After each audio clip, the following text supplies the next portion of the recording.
Olá, eu queria falar um pouco sobre o mundo dos ouvintes.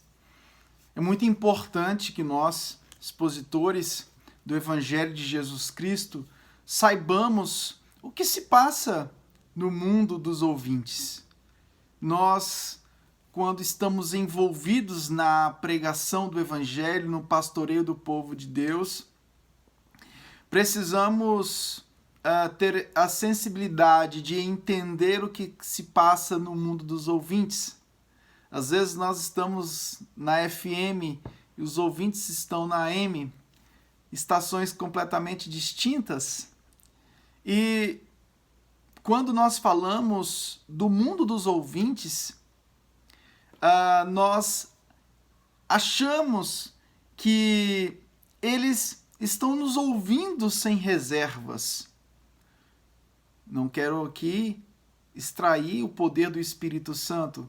É claro que a ação do Espírito Santo é fundamental para que a pregação do Evangelho reflita no coração do ouvinte. E ele é poderoso, o Deus Trino é poderoso nessa ação dentro do espaço do culto público. A Trindade age poderosamente.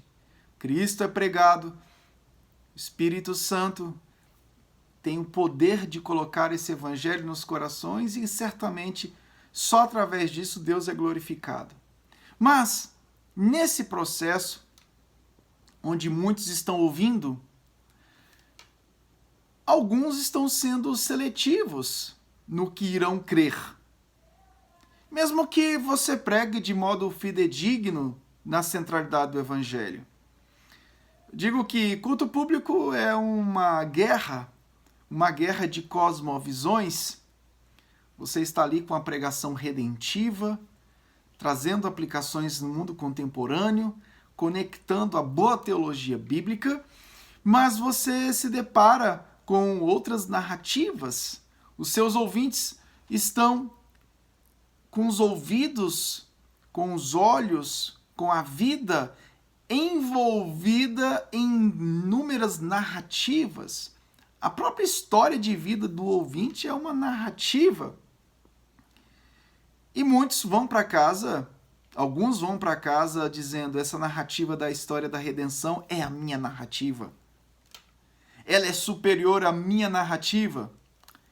Já outros vão para casa dizendo: o importante é a minha narrativa de vida, e o pastor não compreende isso. Bom, é claro que quando nós pregamos, nós precisamos, na aplicação do sermão, não desprezar o ouvinte.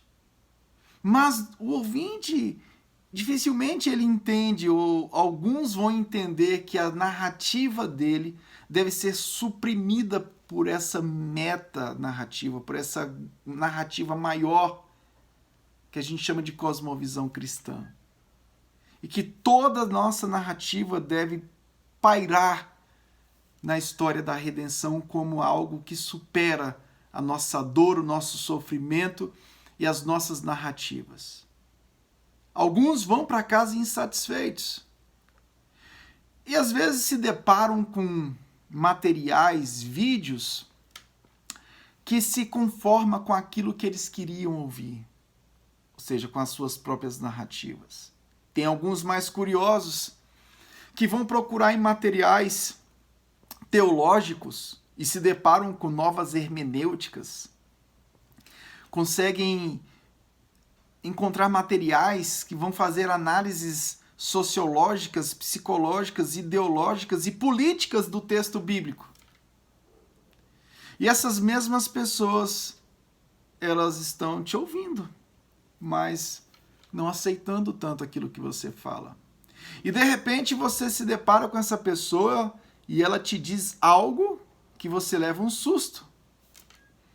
Ela traz um entendimento do texto bíblico que faz parte de uma análise puramente sociológica, mas baseada em trechos das Escrituras.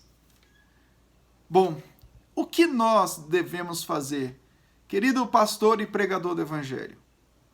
Primeiro, continue pregando e ensinando a partir da intenção do autor do texto. Não se renda às novas hermenêuticas.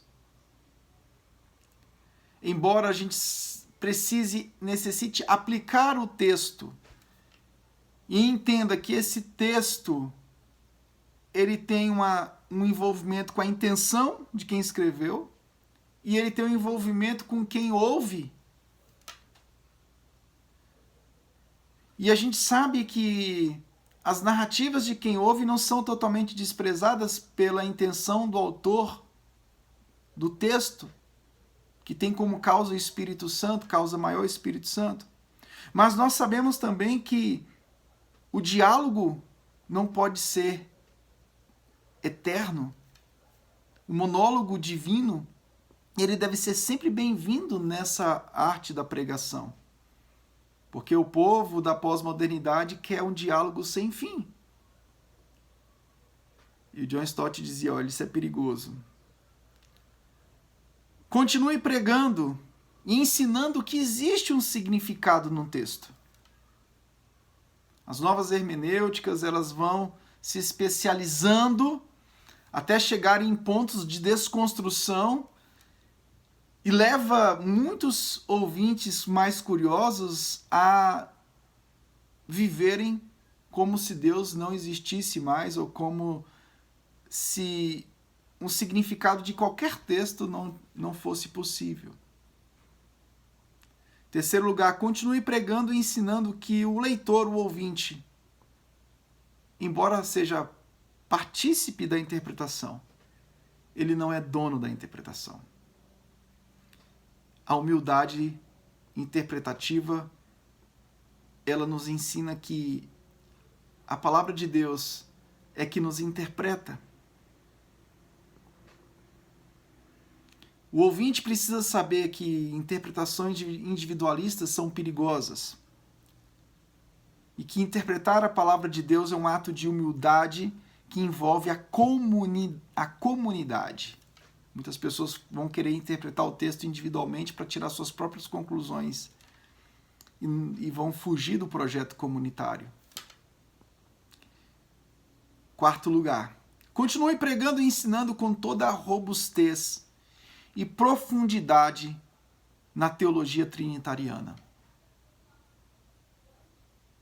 O pregador precisa ter robustez trinitária, que envolve o texto não somente a partir da redenção, mas trabalha o texto bíblico em toda a dimensão da criação, queda e redenção. A redenção é o ápice pré-configurado na antiga aliança, vivo na antiga aliança e consumado na nova aliança. Mas a doutrina da criação e sua antropologia não pode ser desprezada. Porque muitos vão construir até mesmo um tipo de complementarismo não hierárquico, como é o caso, infelizmente, do Gordon Fee. Eu acredito no complementarismo, mas eu acredito que ele é hierárquico. Mas quando você despreza toda a cosmovisão cristã, você despreza, por exemplo, que antes da criação, antes da queda, Deus já havia constituído uma liderança.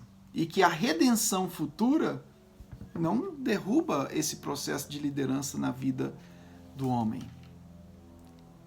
A redenção é o ápice, mas nós não podemos desprezar toda a dimensão da história da redenção, que envolve criação e queda. Existem pressupostos e métodos próprios da interpretação bíblica, como a Bíblia interpretando a própria Bíblia. E isso suplanta o individualismo, e isso vence o subjetivismo interpretativo dos ouvintes. É claro que a nossa fé tem fatos objetivos e fatos subjetivos, mas quando eu falo de subjetivismo, eu falo dessa autonomia e independência de critérios próprios de interpretação. Querido pregador, se atente e continue firme. Deus vai te dar graça. Quero deixar um abraço para todos os meus colegas, todos os alunos da Academia do Expositor, toda essa equipe que compõe a Exposição Bíblica. Quero te pedir que você se inscreva no canal, deixe um like, ative o sino e vamos juntos. Exposição Bíblica é um projeto que vai chegando aos 10 anos.